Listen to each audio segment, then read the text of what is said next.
Hey there, I'm Ann Dorman, and today I'm here with Fairhope artist and local, Ricky Trione. Thank you for taking time to meet with me today. It's an honor to be with you.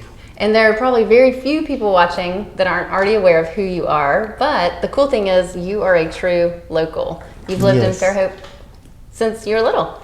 Yes, the only times that we weren't here was when we went away in the military for close to 20 years, but everywhere we were stationed, we'd compare it to Fairhope and we would say, oh, this is nothing like Fairhope. So we always wanted to come right back home. And you and your wife, Bonnie, grew up here? Yes, we did. And we went to graduated from high school here, and we were married here in Fairhope, and our children went to Fairhope schools also. And I can't imagine the changes that you've observed over time. Oh yes, there's been so many changes, but I think it's been good, the changes and all the variety of different shops downtown. And I'm very fortunate to be to live right close to town where I can walk. I can use my cane to walk all over. When I was young, coming to Fairhope, being in Fairhope, there really wasn't that much to do downtown. There wasn't, and we didn't have the beautiful flowers back then. And the pier was an old wooden pier back when I was a kid. And so I got to watch the new pier be built. And so there's just been a lot of great things to enhance the town. I remember going to the K1 Center, and that's a special building because my parents graduated from Fairhope together, and they were sweethearts and got married after they graduated from the K1 Center, which was Fairhope High School. And I was able to do art up until it closed. They closed the K1 Center. So I hope that one day they will do something really amazing with that property, that they will maybe make it some type of educational facility with the arts. It has great potential in the heart of downtown. It does. Location. It's right, yeah. You can walk to it from right your there home. Where the park is, and Mr. Jean's Beans, and yeah. The important places yes. in downtown. You are an artist, but you're very unique in that you don't have sight typical to most artists. Yes. But how has that continued to, if not inspire your art, but change your art over time? When I used to be a black and white pen and ink artist, I would look at pictures to do my drawings. But after I lost my sight, I had to learn to depend on memory and things from my heart. Well, and you say you began with pen and ink. I and a lot of people recognize your art as colorful and thick and three-dimensional. Was that an easy transition to make? I think it was pretty easy because I had started learning to read Braille and things like that as a blind person. And the little Braille dots are fine texture. And but it got to where I started noticing that my sense of touch was very heightened. Learning to use all different types of textures was just a lot of fun, and learning how to sculpt at the art center.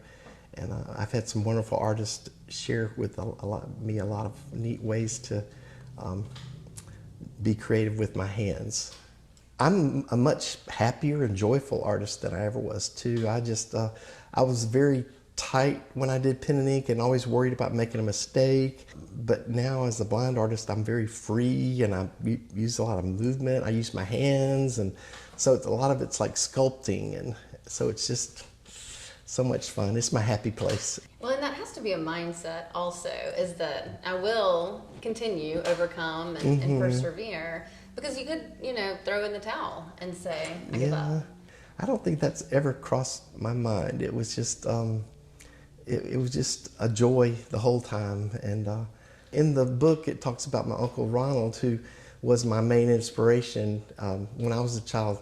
Well, I was just a baby, but he dove off the Daphne Pier and broke his neck.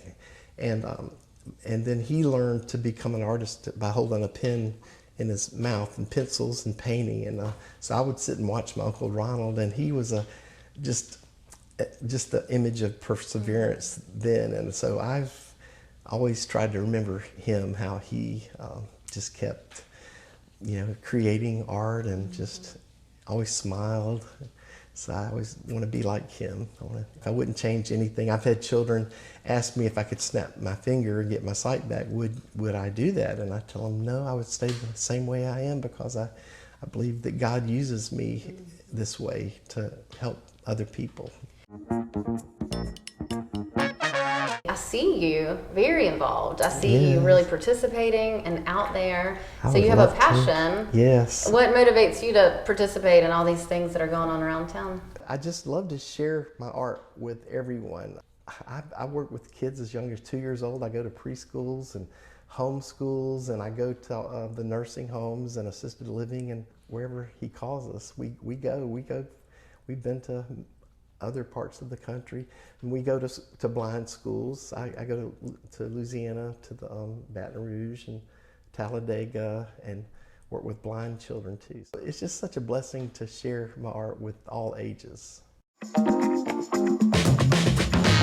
Well, and even to this past year, the book that you put out, we have the book and have enjoyed it. So incredible accomplishment. It's been wonderful. Karen Tunks is the writer, and she worked probably 2 years interviewing me and preparing the book, and then finding a person to do all the illustrating.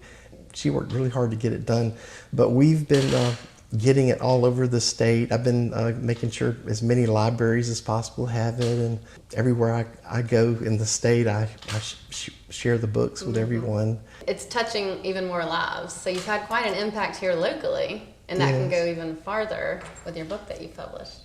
That's what we hope. Well, I can't thank you enough for your time, and I've learned, I'm sure that others have too, just listening to you today. And, thank you, Ann. And appreciate it. Thank you. It's been a joy to get to visit with you.